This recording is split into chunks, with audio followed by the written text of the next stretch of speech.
Oiê! De novo aqui. Esse é o primeiro vídeo da série de 5 dicas pós-diagnóstico de TEA. Então, vamos lá. Vocês devem estar se perguntando, fala, Amanda, me conta o que eu faço pós-diagnóstico do meu filho. Recebi o diagnóstico de autismo, faço o quê? O que eu faço agora? Por onde eu começo? O que eu faço para ajudar meu filho? O que eu faço para ele falar? O que eu faço para ele parar de ter crise? Eu sei que você tá cheia de ansiedade, gente.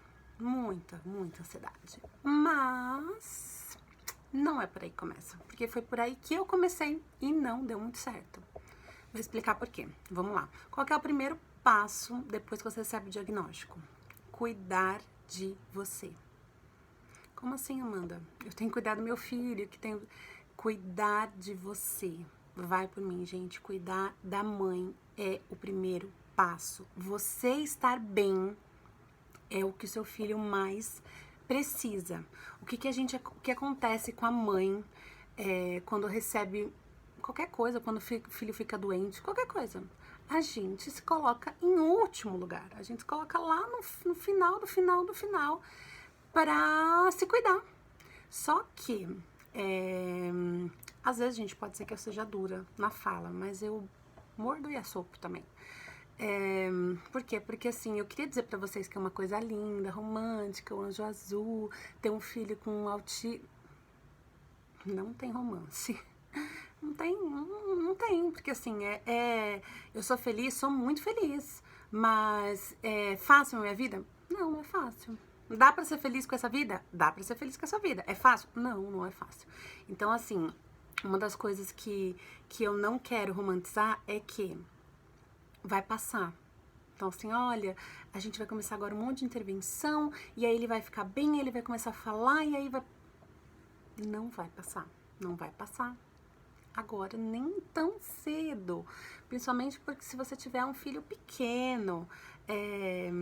O autismo, gente, ele vem assim. A criança vai adquirindo habilidades, né? Ela vai adquirindo habilidades e fala, olha, agora começou a fazer contato visual. Agora ele começou a falar pra lá. E vai aparecendo outra. Conforme ele vai aprendendo, vai aparecendo outras coisas para ele aprender. E, por exemplo, no caso do Arthur, a dificuldade de Osmar que ele tem é de interação social e de comunicação, que são os dois pilares do transtorno do espectro autista, né? E isso ele vai desenvolver, não tenho dúvida, gente, mas não é assim. Então, o que acontece? Se eu falar pra você que vai ser rápido, não vai ser rápido.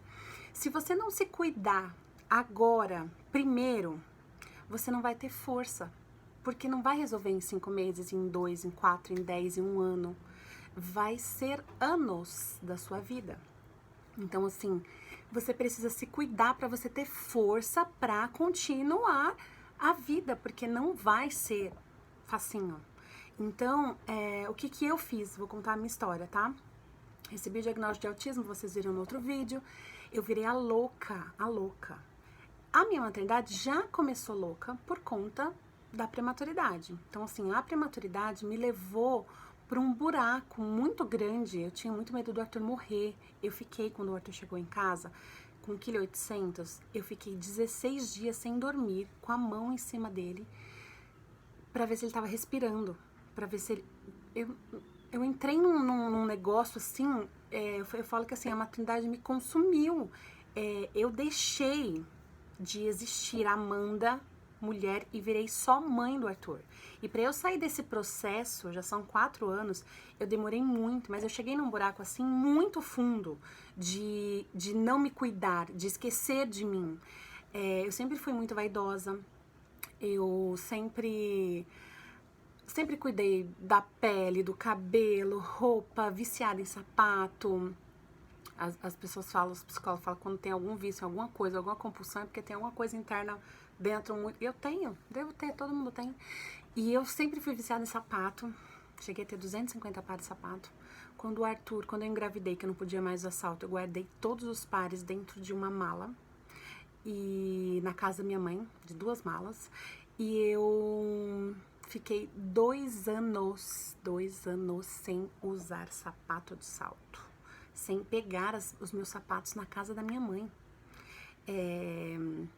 Eu fazia o cabelo, eu sempre trabalhei desde cedo, muito, muito cedo.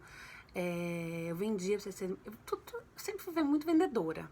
Então, assim, eu vendia adesivo quando eu tinha 10 anos de idade. Eu sempre fui da área comercial.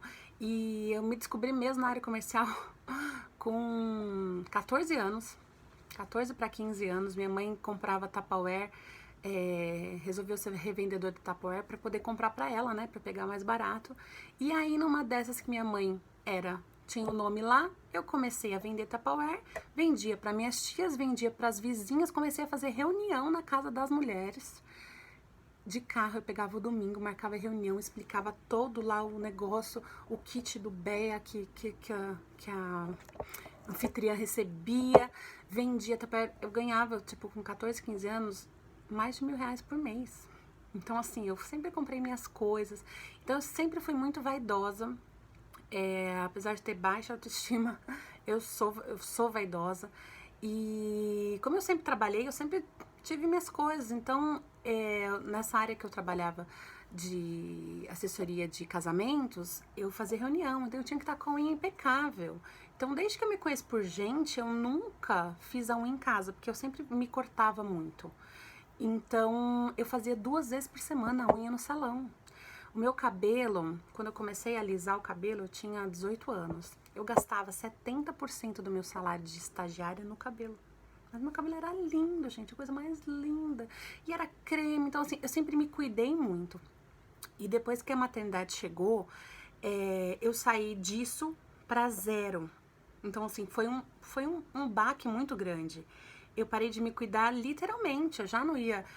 eu vivia, gente, em clínica de estética. Teve uma época da minha vida que eu trabalhava, antes de ser assessora de casamento, eu trabalhava na clínica de estética. Eu nem ia na academia, magra, né? 20 e poucos anos. Eu nem ia na academia, eu só fazia os choquinhos. Eu cheguei a ser perfeita, eu falo.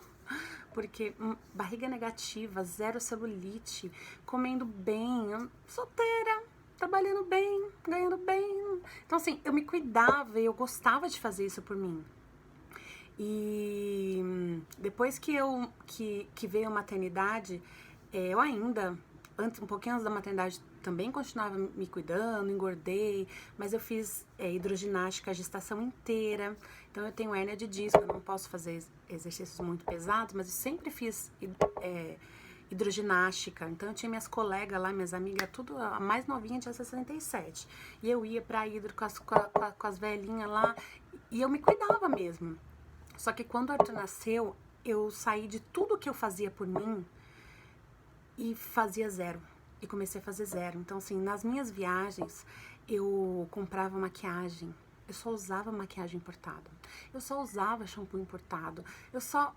Eu era assim, cuidava de mim. Então, e bolsa, e tudo supérfluo, né? Tudo supérfluo. Só que eu parei com tudo. Então, eu parei de comprar shampoo, eu parei de comprar maquiagem, eu parei de comprar sapato, eu parei de comprar roupa, eu parei de ir na academia, eu parei de sair com as amigas, eu parei de fazer festa. Eu fazia muita festa para receber em casa, sempre gostei de receber em casa. Eu parei de viajar, porque eu não podia viajar com o menino prematuro. E aí foi zero. Quando chegou numa época da minha maternidade, que eu falei que eu comecei a voltar, depois que o Arthur já tava grandinho, eu comecei a voltar, eu falei, agora eu vou cuidar de mim. Veio o autismo. E aí isso, né, me colocou mais pra baixo ainda, muito mais pra baixo ainda, porque o autismo ele vem com aquela incerteza e de que você não tem tempo. Essa é a maioria das mães. Quando a gente ouve a palavra neuroplasticidade, a gente vai falar sobre isso depois, as mães já falam assim, meu Deus, meu Deus, meu Deus, meu Deus, eu tenho que sair correndo, eu tô atrasada. E aí a gente sai numa loucura procurando terapia, querendo resolver. Então, eu falo que essa palavra neuroplasticidade acaba com a mãe. A gente quer resolver tudo de uma vez, e aí que a gente não vai pensar na gente mesmo. Só que, diferente, por exemplo, da prematuridade, que eu parei de fazer as coisas básicas por mim, o autismo me trouxe ansiedade e depressão. Eu tive um pouquinho de depressão quando o Arthur tava na UTI, depois que eu fiquei um pouquinho em casa, mas eu não precisei de remédio, eu não precisei de terapia. Só que o diagnóstico de autismo, ele é mais pesado, né? Então, assim, o que é a depressão? Bem resumida, excesso de passado. Então, assim, o que é a ansiedade? Excesso de futuro. E o autismo traz isso pra gente, né? Então, assim, o passado a gente fica pensando, ai meu Deus, por que eu, por que comigo? Ai, porque eu tinha tantos planos, eu queria que ele fizesse, eu queria, e se ele... E aí vem a ansiedade, e se ele não falar, e se ele não aprender a ler, e se eu não conseguir, e se eu não tiver dinheiro. Então, isso vai juntando com tudo que você não faz mais nada por você, e aí realmente depois fica bem difícil de sair do buraco. Eu cheguei a pedir de Dia das Mães, mas eu também fiz isso quando o Arthur era prematuro. Primeiro Dia das Mães que o Arthur nasceu, eu pedi vacina de Dia das Mães. Eu pedi porque aquela vacina meningo B, que é super cara, e o Arthur tinha que tomar 4, 5.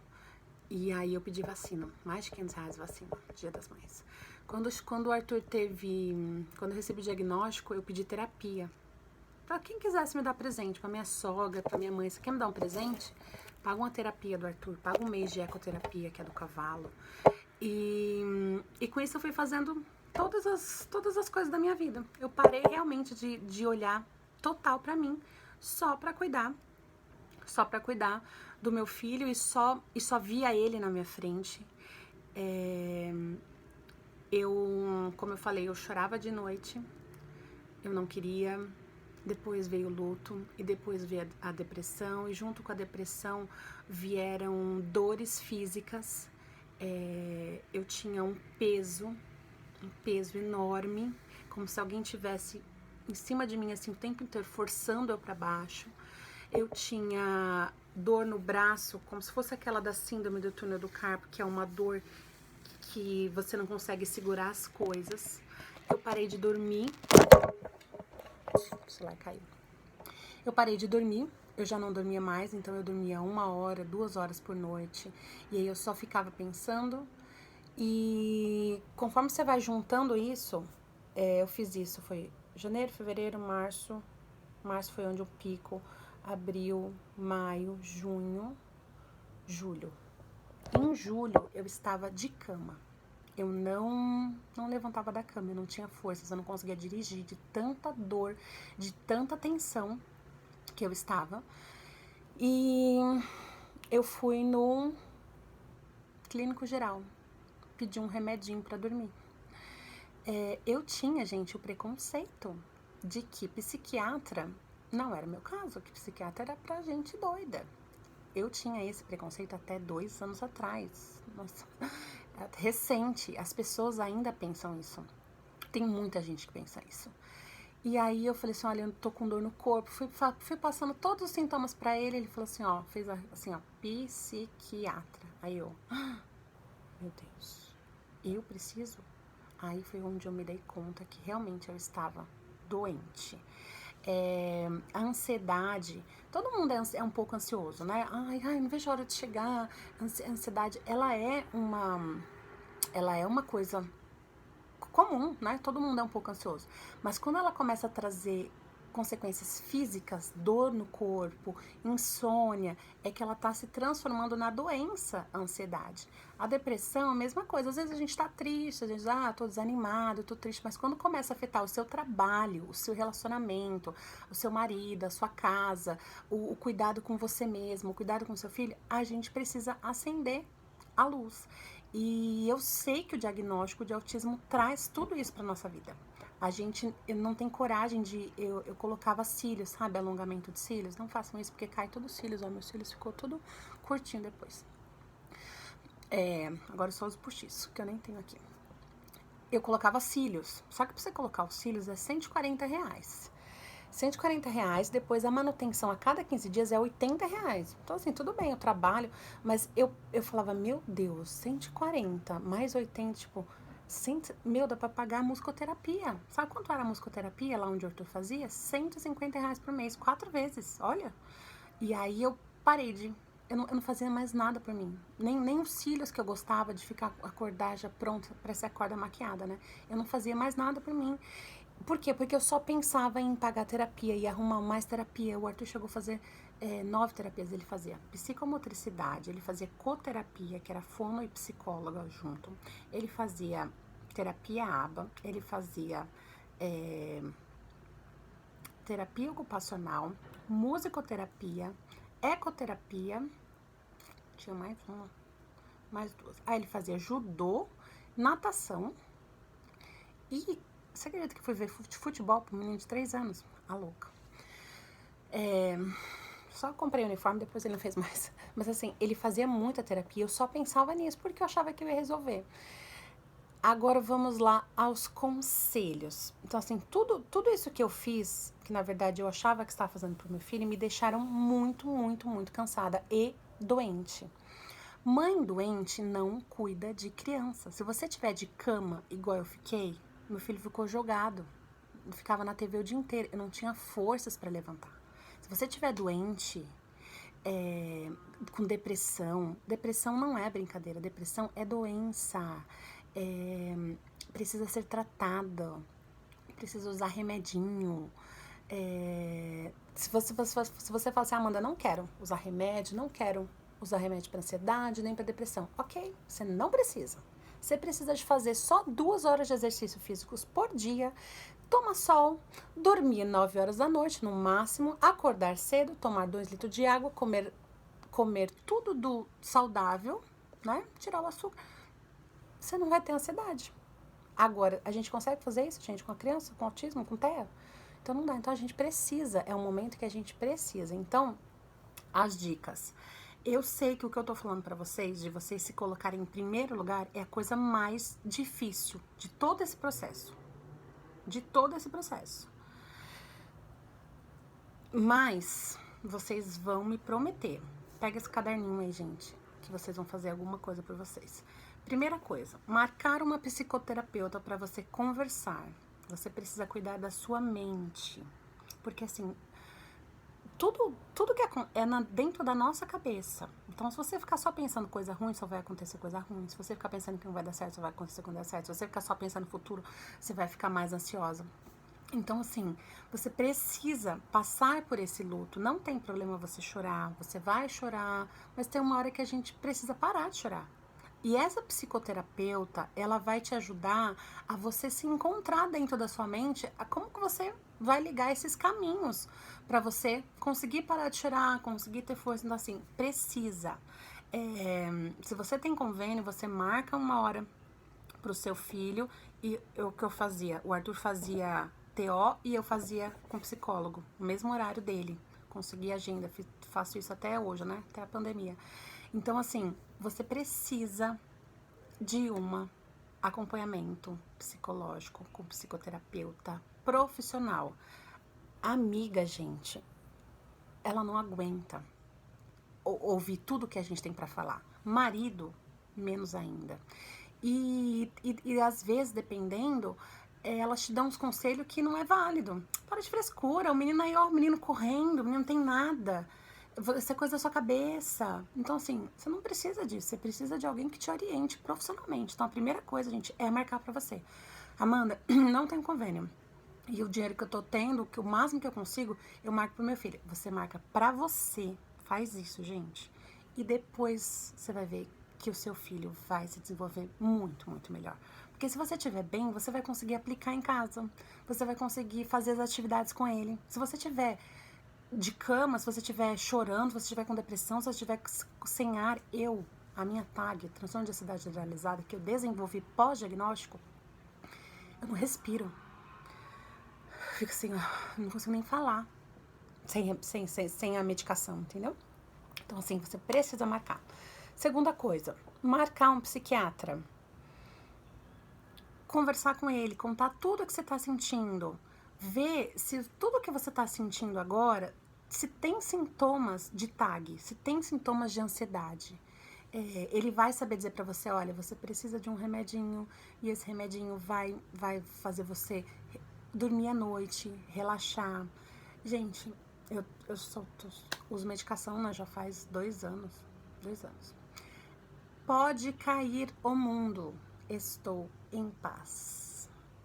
E a gente precisa disso. O que mais a gente precisa é de paciência. Então, se você tá nervosa, histérica, irritada, com dor de cabeça, que também é um sintoma da TAG, não dá pra você não ficar irritada. Sem dormir, não dá pra você não ficar irritada. Como é que você vai ficar com paciência se você não dormiu à noite, se você só tava pensando em problema? Então, assim, um remedinho, eu sou a favor do remedinho. Não é porque, assim, não vai tomar por conta, tá, gente? É um médico, um psiquiatra que tem que que cada um é cada um. Cada pessoa é uma pessoa. Um bom psiquiatra, o que ele faz, gente? Ele começa com doses pequenas. Ele nunca dá uma dose cavalar. Então, por isso, você nunca pode tomar um remédio que alguém te indicou. Você tem que ir lá e ele vai começar. E ele vai falar assim, olha, volta o mês que vem. Ainda tô sentindo esses sintomas, ainda tô sentindo isso. Até chegar na dose certa. Então, assim, eu estava na minha dose perfeita. Veio a pandemia, aumentamos um pouquinho. Por quê? Porque veio um monte de outras ansiedades, de coisas que a gente não tinha. Então, assim, tomar um remedinho pra você ficar plena. O que acontece? É químico. Então, assim, coisa que, por exemplo, um exercício físico traria pra você, que você não tá fazendo, o remedinho vai dar um pouquinho dessa endorfina, ele vai trazer essa estabilidade, né, emocional que a gente não tá buscando na saúde na saúde que a gente deveria ter. Então, assim, eu sou a favor de tomar um remedinho pra você se sentir mais tranquila, pra você olhar pro seu marido e falar: plena, não vou brigar com você hoje, querida. Gente, o dia que eu escolho brigar é porque eu escolhi. Porque, assim, gritar com o Arthur, um menino, olha, é muito difícil. Só se ele estiver caindo, eu falo, não, desce daí. Mas, assim, eu aprendi a como falar, a gente vai falar isso mais pra frente também, como educar sem a falar não. Então, assim, bater, entendeu? Bati uma vez, chorei a tarde inteira. Ai, mas foi porque eu tinha acabado de limpar, ele derrubou na cozinha inteira, tipo, nunca mais, quase morri de chorar, porque eu fiquei com a culpa enorme. Então, assim, por quê? Porque eu estou, emocionalmente, eu estou equilibrada. Por conta do remedinho, tá? Então, assim, procura um psiquiatra, não é coisa de doido. Ansiedade é uma doença, precisa ser tratada. Eu estou em tratamento de ansiedade. Ai, mas eu vou ficar viciada em remédio, eu não quero me viciar em remédio pra dormir. Você não vai se viciar, você está em tratamento. Quando você acabar o seu tratamento, o psiquiatra te dá alta, você pode tomar o remédio. É assim que funcionam as doenças. Nem todas, né? Você precisa se priorizar, você precisa se colocar na sua agenda. Pelo menos 3 horas por semana para você fazer uma atividade física. Consegue, gente? Consegue? Eu, nesses últimos anos, eu já consegui, já parei, já consegui, já parei, já consegui, já parei. Tem uma coisa que eu gosto muito, que é alongamento. Eu tenho bastante dificuldade de exercícios físicos por conta da hérnia de disco. Então, assim, se eu andar, vou fazer uma caminhada, depois eu não ando, porque eu não tenho fortalecimento. E o que me fortalecia? O que me fortalecia era a hidroginástica. Então, eu tenho que voltar para a hidroginástica. E aí, eu preciso da hidroginástica, eu preciso de um tempo. Que tempo é esse? Hora que o tempo que eu não tiver com o Arthur. Então, o Arthur faz natação, eu fico olhando e falo, ai meu Deus, podia ter a hidro bem no mesmo horário. Não tem. Então, assim, eu preciso que o Arthur esteja na escola para eu poder tirar esse tempinho para voltar para ida, pra lá. Não sei qual é a situação, mas assim, 3 horinhas, se você fizer durante a semana, separar para você uma coisa que você gosta, pode ser dançar, pode ser fazer caminhada, pode ser nadar, pode ser o que você achar melhor. Ir pra academia, gente, ir pra academia, pagar academia, esse era o sonho, eu te indico, tá? Mas isso aí eu acho que eu estou pedindo demais pra você. Então, alguma coisa que você goste de fazer físico, pra você gastar essa energia. E se cuidar por fora. Antes de tudo, a gente precisa se cuidar por dentro, mas por fora, quando a gente vê descabelada, né? Quando a gente se vê descabelada, destruída, parece que a gente fica pior ainda. Então, uma maquiagem dá um up. Por que é legal gravar esses vídeos pra vocês? Porque eu fico arrumadinha, entendeu? Então, assim, marcar pé e mão, toda semana? Tenta, gente. Pelo menos, se você conseguir toda semana, sabe? Se você não conseguir toda semana, a cada 15 dias. Cabelo, depende do cabelo, né? Tem cabelo, tem as mulheres que não precisam fazer nada, né? Tem as mulheres, assim, eu usava Murocanoil, sabe? Caríssimo, tipo, o kit era R$ 400 o kit. Minha mãe chegou no meu banheiro e falou assim, Amanda do céu, o que é isso? A Lisena, R$ 9 a Lisena. Aí ela falou, mas você baixou o nível, hein? Eu falei, mãe, mas eu baixei no nível de usar shampoo do meu marido, anti-caspa, masculino. Mas muito, né? Nem foi. Assim, agora, tipo, de uns meses pra cá, gente, do ano passado pra cá, que eu comecei a voltar a comprar shampoo pra mim. Ah, você comprou uma Rocanai? Tá louca? Não, gente, tô comprando o máximo que eu pago é R$ 20, entendeu? Então, assim, não, não sai do 100 pro zero. Sai do 100 pro 50, por 60 ali. Por quê? Pra você se manter viva. Maquiagem é a mesma coisa. Eu só usava maquiagem importada. Eu só usava porque eu viajava muito, viajava para muitos países. Na volta eu comprava tudo. Agora, minha filha, Mary Kay, que é muito bom. O Boticário acho que é mais caro que a Mary Kay ainda. Ah, e aqueles cremes da Mary Kay, que é aquele kit, não tem mais, porque é muito caro. Então, assim, e fora que hoje tem outras marcas, né? Tem Ruby Rose, tem umas marcas novas aí que a gente tá usando. Avon, dá-lhe Natura, as marcas. Mas, assim, não deixe de comprar. Eu fiquei 3 anos sem comprar um batom da MAC. 3 anos. E é a cor que eu mais gosto. Porque é uma cor que é tipo essa cor aqui, só que pra chegar nessa cor eu faço 3 batons. Tem que passar 3 pra poder chegar nessa cor. E lá tem o batom. E eu fiquei 3 anos sem comprar. O Arthur quebrou esse meu batom, inclusive. 3 anos, gente. Custou R$ 80, mas eu acho um dinheiro. Muito dinheiro no batom. Então, assim, não deixe de se olhar, de olhar pra você. Não vai comprar igual você comprava, roupa, sapato, mas assim, compra uma blusinha pra você, compra uma sapatilha pra você. Eu fiquei anos sem comprar um sapato, tudo bem que eu tinha muito, né? Sem comprar uma sapatilha, sem comprar roupa, porque quando a gente compra roupa, essa camisa aqui mesmo, que eu tô usando neste minuto, eu comprei, o Arthur tava na UTI ainda, pra amamentar, porque a gente não tinha roupa de botão. Então, assim, se vocês olharem minhas roupas, tipo, do ano passado pra cá, dá pra contar na mão o que eu comprei. Mas eu comprei, entendeu? Comprei a sapatilha que a gente tá precisando. A gente acaba comprando só o que tá precisando. Mas assim, não se esqueça. Essa é a minha dica, o meu primeiro passo pós-diagnóstico. Continue cuidando de você. Ah, e aí depois vem outro passo. E quando que eu vou cuidar do meu filho? Não é no segundo passo, pra vocês terem uma ideia. Vai por mim, porque assim, se vocês continuarem cuidando de vocês, vocês vão passar por esse processo mais leve. Que esse é o meu objetivo, gente. Não cometam os erros que eu cometi. Eu já cometi, eu tô te avisando, gente. Eu já tô falando pra você. Não faz. Então, assim, pra você passar mais leve, eu garanto pra vocês que vai ser muito melhor pra vocês. É isso. Esse é o primeiro passo. Amanhã tem o primeiro passo e meio, tá? Que amanhã a gente vai falar um pouquinho sobre algumas coisas que também tá dentro disso. Um beijo. Até o próximo vídeo.